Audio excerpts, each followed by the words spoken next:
So friends ఇవాళ topic వచ్చేసి నేనైతే M10తో head shot tips and tricks అయితే చెప్పబోతున్నాను. సో ఫ్రెండ్స్ చాలా మందికి తెలియని విషయం ఏంటంటే మన M10 షాట్ గన్ పట్టుకున్నప్పుడు మన మూవ్మెంట్ అయితే తగ్గిపోతుంది.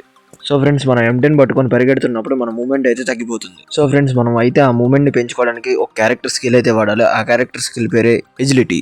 సో ఫ్రెండ్ ఇక్కడ కింద చూసారు కదా కరోలిన్ క్యారెక్టర్ అని ఉంది. ఈ క్యారెక్టర్ ఫ్రెండ్స్ మీరు M10 షాట్ గన్ పట్టుకున్నప్పుడు మీ మూవ్మెంట్ తగ్గకుండా ఉండాలంటే ఈ క్యారెక్టర్ అయితే వాడాలి. సో ఫ్రెండ్స్ అలాగే చాలా మందికి ఉన్న డౌట్ ఏంటంటే అరే యార్ నా దగ్గర M10 గన్ స్కిన్ లేదు, నేను హెడ్ షాట్స్ కొట్టడం కుదరదు అనుకుంటున్నాను. సో ఫ్రెండ్స్ మీరు చూసుకున్నట్లయితే నా దగ్గర కూడా M10 గన్ స్కిన్ లేదు. అయినా సరే నేను వితౌట్ గన్ స్కిన్ తో మీకు హెడ్ షాట్ కొట్టి చూపిస్తాను. సో ఫస్ట్ ఆఫ్ ఆల్ మీరు జంప్ వేయండి. తర్వాత యాంటీ క్లాక్ వైజ్ డైరెక్షన్లో ఎప్పుడైతే మీ లెగ్ అనేది ల్యాండ్కి టచ్ అవుతుందో అప్పుడు యాంటీ క్లాక్ వైజ్ డైరెక్షన్లో ఫైర్ బటన్ డ్రాగ్ చేయండి. సో ఫస్ట్ మీరు డ్రాగ్ అనేది చేయండి. తర్వాత ఎనిమి యొక్క బాడీ నుంచి హెడ్కి ఏం అనేది పుష్ అవుతుంది. అప్పుడు హెడ్ షాట్ అనేది మీరు సింపుల్గా కొట్టి. So fire button anti clock wise డైరెక్షన్లో మూవ్ చేయడం మర్చిపోకండి. సో మళ్ళీ చూపెడతాను చూడండి. So first of all